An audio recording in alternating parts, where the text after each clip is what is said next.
There was, at some point in history, a legendary mastersmith of whom nothing is known, except their name from the blade's inscriptions. Cross. The blades never rust or need sharpening, and are said to be unbreakable. There is only a handful in existence. In the vast scorching sands of Kenshi, emperors, nobles, ninja warlords, and insane monstrosities each have a chance in possessing expertly crafted weaponry that's been passed down by a mysterious figure whose real name has been forgotten by time. Priceless pieces of steel that only the most powerful and influential figures of this continent can wield. In this video, we'll be exploring the land that is Kenshi in search of the most powerful items that this game has to offer, the Meitou grade weapons. With some cheeky little strategies to make things a little bit smoother for ourselves and a full list of mods to add more weapons to this already loaded assignment, let's go ahead and hunt down all the Meitou weapons of Kenshi.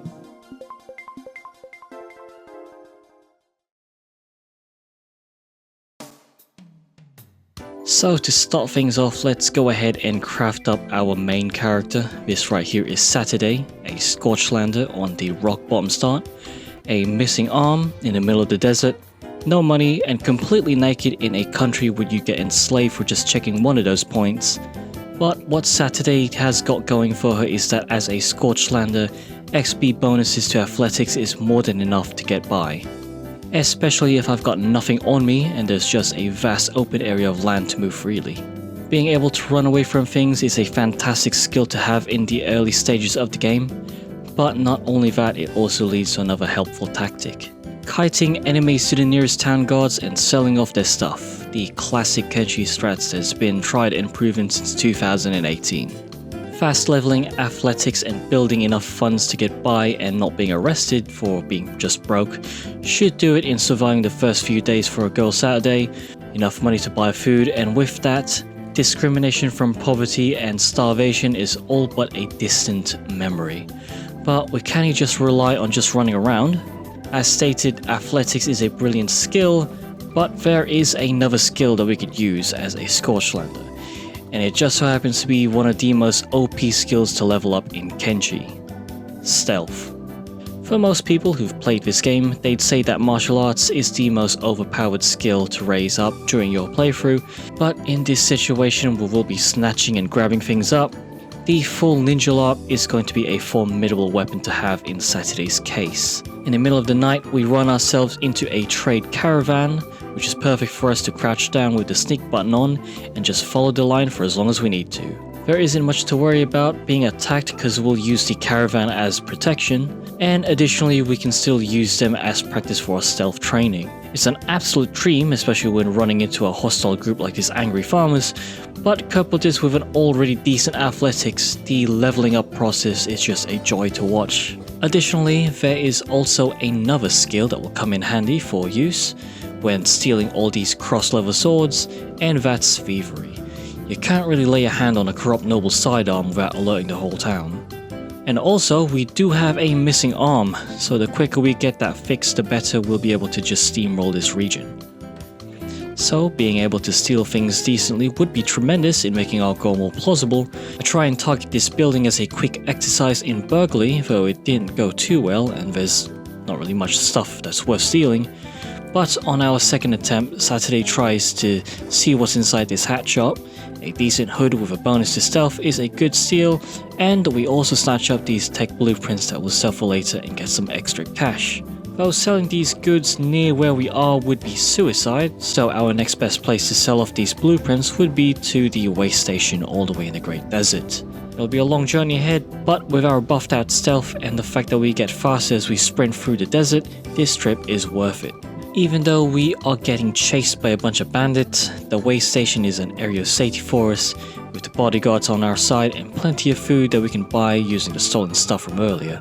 But for some bizarre reason, I'm being squared up by this starving lunatic, to which the guards just completely ignore, having to leave me to deal with this complete nutjob. However, this gave me a perfect idea. Because we have a decent amount of money, we can use the beds upstairs at the bar and go to sleep.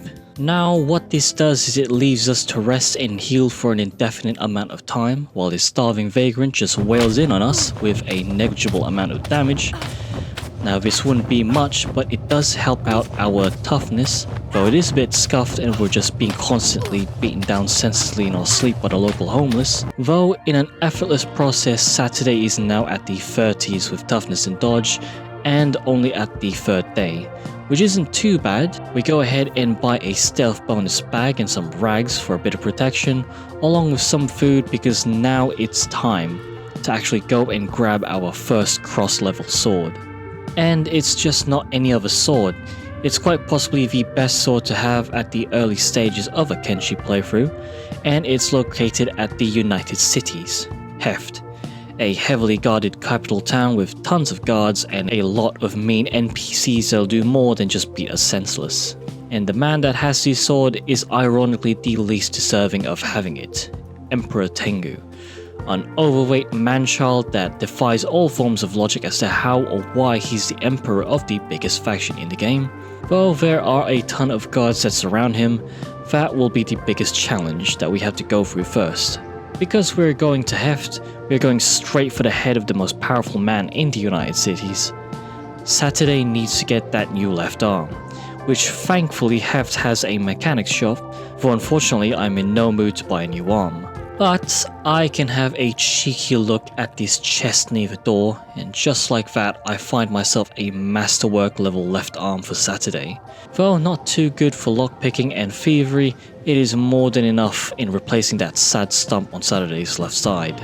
Kinda feel a bit bad that I'm stealing from this poor skeleton, because I'm trying to not make too much enemies with the many factions in this game, so for now I shouldn't take the piss with this robot. And with that we are getting even more prepared in steamrolling through this side of the Great Desert. It is now time to sneak into the main base of the United Cities and rob this imbecile that somehow is the main figurehead for the whole faction. This idiot is completely fast asleep, which is a good start to rob him of everything that he's worth. I go straight into knocking this dude out, which would make the stealing his shit easier. And from there we go ahead and snatch up the Meitou katana. The first of many and by far the most coveted, because katanas are some of the most iconic swords that you can come across in this game. Oh, and we also grab up the rest of his shit, including all of his clothing, which of course is all masterwork, and this fancy crossbow. It's completely useless for Saturday, however it does have a decent price, so we might as well grab it. However, we are not done yet. Not sure what mod this is with, but the Emperor seems to have a personal bodyguard that's ridiculously strong, the Silent Guard, which can only mean one thing: our first modded Meitou weapon. And it's gonna be tricky considering the bastard has 100 toughness, which makes knocking him absolutely impossible, but there is another way. Complete exploitation of the game's jank by spamming the loot button. Hopefully not waking up this complete beast, and there we go, the Udachi. Pretty much just a bigger katana that's now in our bag. A bit of a nerve-wracking moment, but with that out of the way, we now have 2 Meitous in our inventory without having to worry too much in getting killed by the entire United Cities faction. Though, on a side note, we can't just rely on sneaking up to people. There isn't much fun in doing that the whole playthrough, and believe it or not, there are some bosses in this game that can't be beaten without having to get gangbanged by 20 goons at the same time. So we go ahead and do some quick combat training here in the Great Desert. We start off with this raider. It's not much, but it will have to do in getting Saturday warmed up and getting her hands dirty. Though unfortunately flesh is too easy to damage with literally the best sword in the game, so with some luck we ran into this massive iron skimmer. We go ahead and bait this horror of a robot towards the way station guards and hope that there's enough of them to take this thing down. Once it's down, we carefully drag the skimmer all the way to the Black Desert City, the capital of the skeletons, which will be helpful as the only bar in the town has skeleton beds which can repair robots. Another classic strategy that I love doing is putting an animal to a bed, reloading the game again, which would reset the iron skimmer onto place in the bed, awake and everything, giving Saturday the opportunity to just beat the absolute nut out of this spider robot while it's healing at the same time. Also, we do a bit of martial arts training, though Saturday wouldn't really rely on it too much. While we're at the bar, we come across this amazing looking robot, which we just had to recruit because this sub-race of skeleton has a shit ton of bonuses to combat. Literally all types of weapons have an XP bonus with this particular guy. Bit more changes to his look, and for now we shall call him Nightring. He's already got a decent level in skills, so we go ahead and give him Tango Swag and the Udachi as his main weapon. Afterwards, we go to our next target, the Vault Warden, who has a Meitou blunt weapon that's got our name on it. This dude is located at a base called Tengu's Vault, some sort of prison that houses the worst criminals of the United Cities. We settle a quick camp for the raid and wait for the night to rise for this steal to go more smoothly for Saturday. But it didn't. I scuffed the self KO because of course I did, and with that we have to get Saturday's ass out of that vault and hope that either the Vault Warden or his goons don't catch her. With a quick chase around the desert, everything settles down and we try in knocking this dude out again, which we did this time, giving us the opportunity to grab the Meitou Jit, a decent blunt weapon, but we also grabbed the Warden himself. With all this chasing, I might as well make use of this guy. At this point of the game, we might as well make our first outpost. It shouldn't be too big or elaborate, just a little shack in the middle of the hang. Given that Nightring is still pretty green, now is a good time for him to have some training of his own by using the Warden as his partner. And if he gets knocked down, we just go and have Saturday to knock out the Warden, heal Nightring a bit, and we repeat the process till Nightring is strong enough to fight for himself. Although being in the shack keeps spawning a bunch of random events, we had to do the training outside, otherwise this process would just drag for too long. Now that Nightring is strong enough, we continue on with the journey. We head back to the Spine Canyon and meet our next target. But before that, I just realized that the Warden has 2 robotic arms on him, and they're both specialist industrial arms, so that's nice to find out. Might need them for later though, so it's good to just keep them. So now that we're here in the Spine Canyon, we head off to the Cactus Den, the hideout of the Sand Ninjas, one of the main bandit factions in the Great Desert region. These idiots mainly spawn around the Great Desert, so dealing with them might actually help make the region be more peaceful. The leader for this faction is called the Sand Ninja Oni, who has a Meitou Kakara, that's basically another katana. We grab that while this guy is still sleeping, and we go ahead and steal from the Sand Ninja base. And on our first couple of attempts, we find a Master Leather Pants and a Master Lifter Arm. Really don't understand why these gems are hidden in barrels. We head upstairs and find a Master Black Plate Jacket, which is also inside a barrel. I don't understand why these ninjas have such incredible loot in barrels, but there we go. Well, we set them off unfortunately, and we now have to book it because the whole faction is on our asses and we're not too happy in getting raided. Unfortunately, Oni is also out in the open, so it's a great opportunity to knock him out while the whole faction is vulnerable. However, I have to get back to the tower because for some reason there's just so much good loot in this place. We find a hunting saber that's edge type free, which is just almost as good as a Meitou grade 1, but for now all we can find is some food. Upstairs we find some prisoners locked in cages. Saturday may be a stealing scoundrel, but she is not a monster, so we go ahead and free all these prisoners, including this Shek dude called Zand. Once done with our raid, we go outside and Zand here wants to join our little group. And just like that, we have another team member to our little family. It's fitting that for now he'll be using the armor and weapons that we just stole from the people that kept him prisoner. We journey ahead in the middle of the desert and beat up a bunch of peasants and fend off a bunch of homeless people. Little by little, this group is getting stronger. Now we travel further north to the Port North Slave Farm to find Lady Kana, one of the members of the Noble Circle. Simple operation, go in, lockpick through the noble property, grab the broad in the middle of her sleep, and because Saturday is feeling a bit honorable tonight, I think it's better if we take this lady's stuff the proper way. We lay her down gently and we give this noble woman a chance to redeem herself and fight. It wasn't much of a fight, but we now have ourselves a Meitou Wakizashi. But these things are mostly used as a secondary weapon, but we might as well take it. Fun fact, some weapons in the game actually have multiple Meitou versions scattered across the map, with the Wakizashis having 3 Meitou versions. Well, for some reason, it's kind of strange because there are other whole weapons in the game that do not have cross-level versions unless you use mods. Bit weird that you get multiple Meitou copies for one type of weapon and you don't get for others. But with that out of the way, we grab the rest of her shit and onwards we go to the next major town, Barks. We go stop by and buy some stuff so we can be more refreshed and moving on to the next target. Though to be fair, there really isn't much in this place. Not really anything that'll be useful for us. This place does have a noble person, but he really doesn't have anything interesting.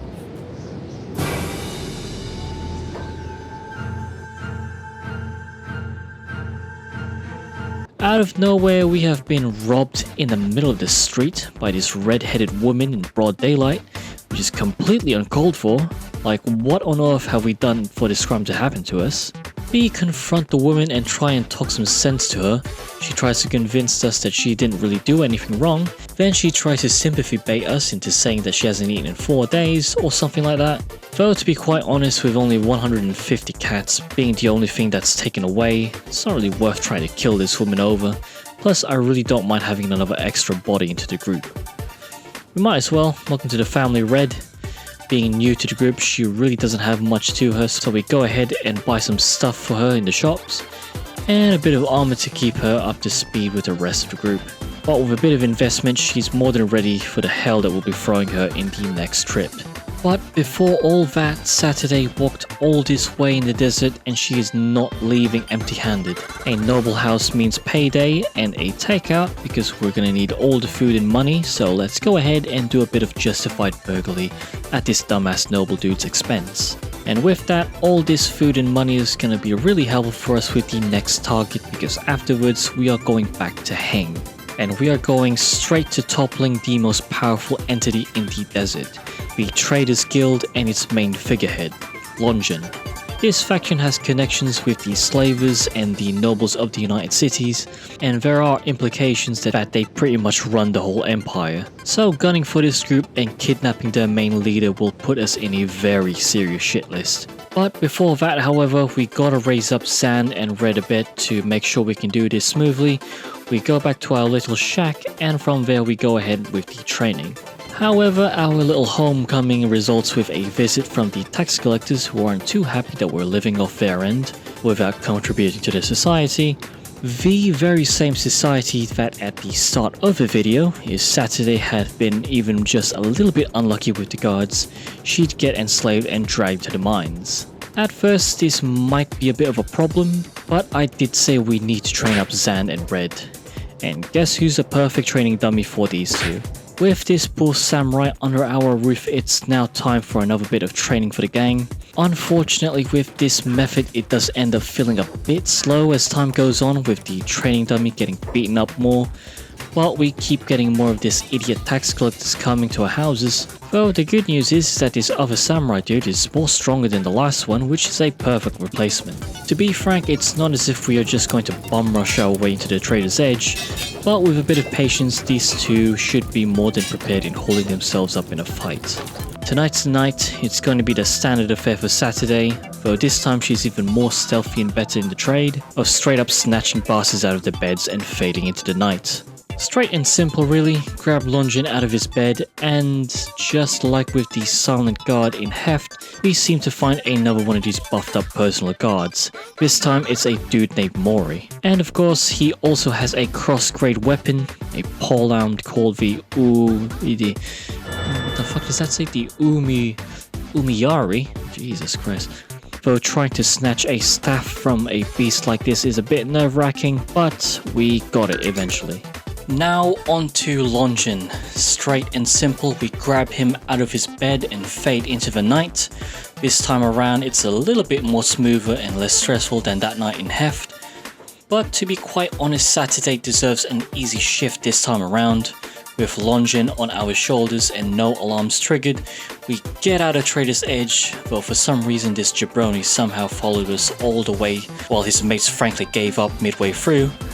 A terrible choice to be honest, because now this idiot has to deal with a couple of freshly trained Meitou stealing warriors.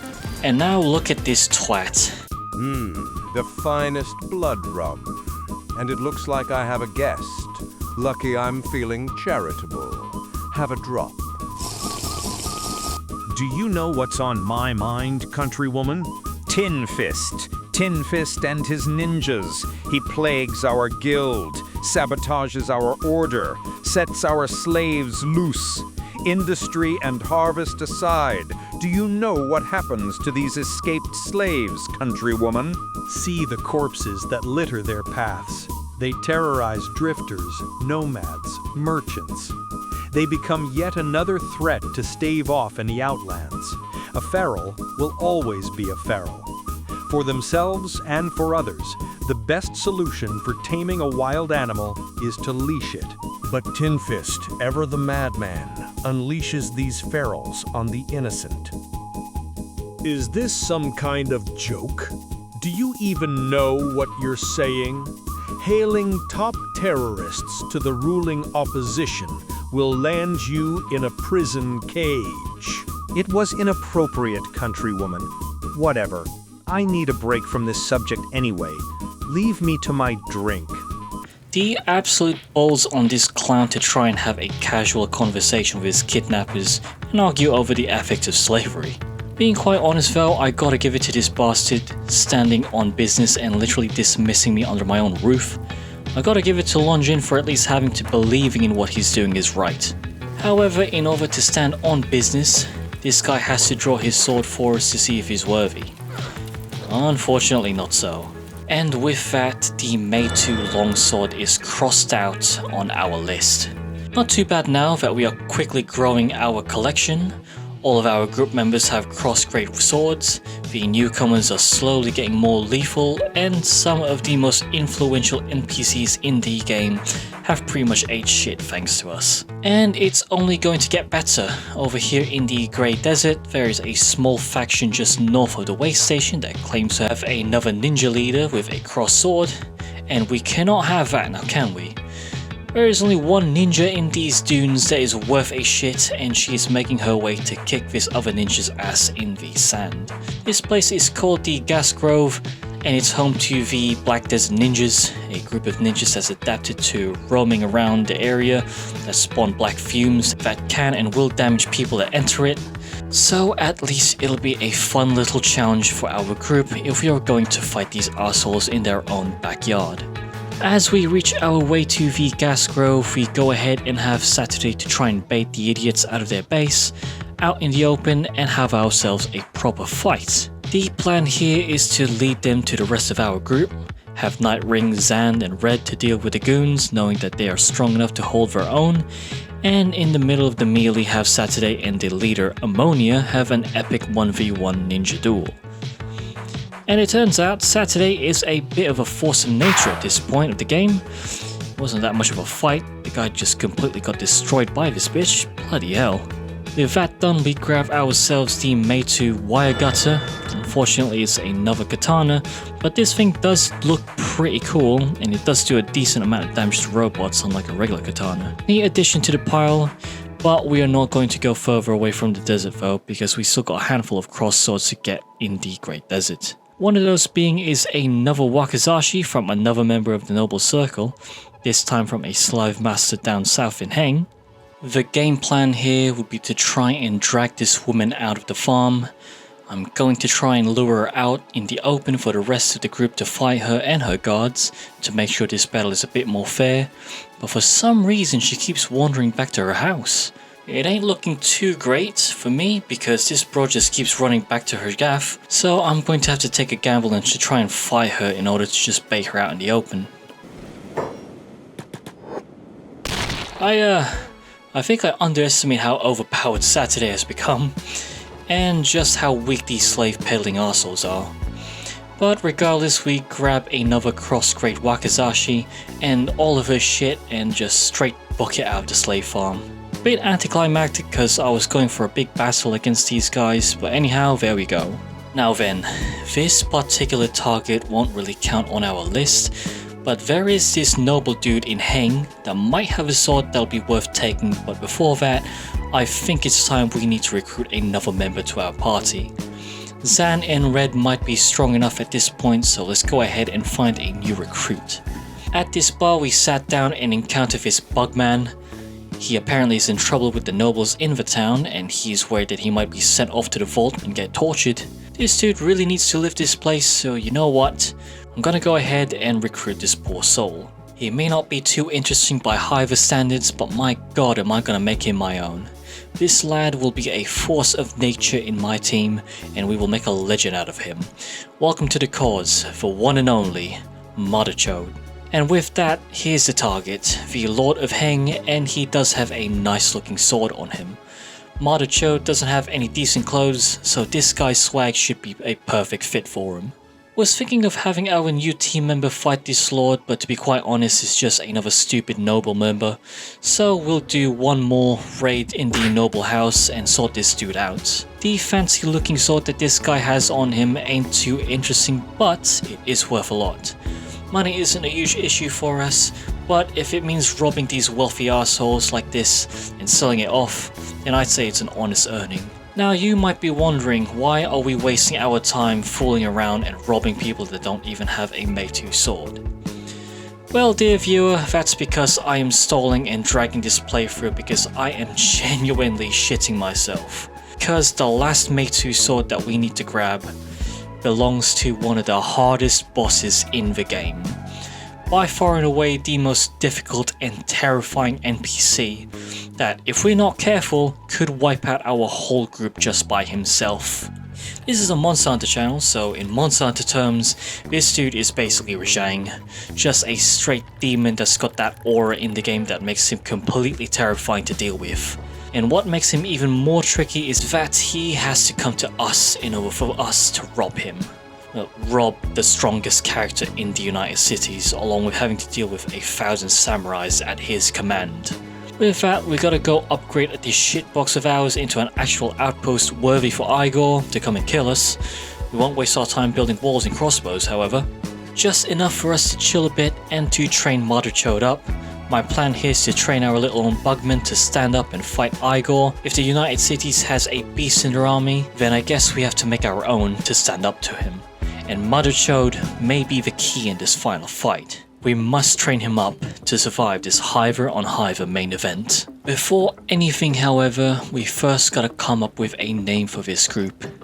It's been 30 days in-game and this team doesn't even have a title that perfectly describes them and their quest. It's better late than ever and it sounds kinda simple. We gotta come up with a name that gets to the point and perfectly describes this team, so for now we are calling these guys the Cross Collectors. It's time. In order for Igor to come after us, we need to visit our old friend Tengu and bring him to our gaff. I've missed this idiot. He was there during our first Meitou raid, so it's kind of fitting that he's involved in this final one. And the fact that this spastic is still naked after our first encounter is absolutely disgraceful. This clown is the emperor to one of the last few civilizations left on this shithole, and he doesn't even have the decency to buy some new clothes. Well, it's time. We grabbed this dude off his bed even more easily than last time. Literally no problems whatsoever from the last time we met this guy, and we just bomb rush our way back to our little base. And in the middle of our trip, there it is, the Noble's Wrath Assault, one of the most intimidating events you can trigger in the game, and one that has our target. And the fact that he's almost near our base before Saturday makes this scary as shit. We go ahead and get everyone out of the house as soon as possible because this guy alone would kill our whole squad within a minute. On top of like 1,000,000 samurais in our shack, there really isn't much else to tackle this situation except to try and just bait Igor out and hope that the rest of these scrubs will just lose interest. The good news, however, is that it seems that the big man does take our bait. The horrifying news is that this guy is scary as hell and he can just one-shot us if we're not careful. So I am trying hard to separate this dude from the rest of the assault, meanwhile this fat fucker is saving his ass out. I do find it neat that in this game the escaped prisoners don't just despawn and can just still exist in the overworld. Maybe I'll go ahead and pay this guy another visit, maybe finish the job this time and end him. Well, the plan is currently working and Igor is out on his own, so it's time to sick the squad on this dude. All our progress in the playthrough has come down to this very moment. Do not fail me now, lads.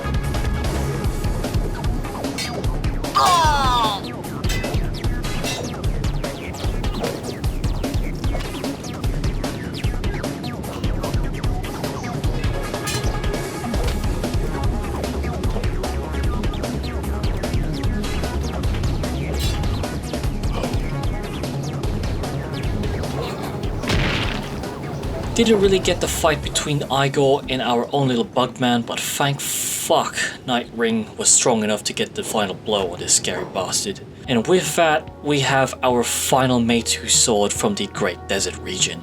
And it's appropriate that it is the Desert Saber, a fantastic sword with a ton of bonuses and pretty much no drawbacks. And there we go, it's been a long journey to get to this point. A lot of problems that we had to deal with, but within 30 days in the game, and we have got a decent amount of some of the best weapons in Kenshi. As consolation for not having the big fight between Mother Chode and Igor, now's the time for his own training arc. Kinda extreme for him to fight this literal demon, but in order for Mother Chode to be the greatest weapon in the desert, we've gotta go hard on him. Some would say it's a bit cruel on the poor fella, but trust me, there will be big plans for this big-headed hiver of ours. But for now, that's it for this video. We are not done yet in our mission to grab every cross weapon in the game, so stay tuned because the cross collectors are just getting started.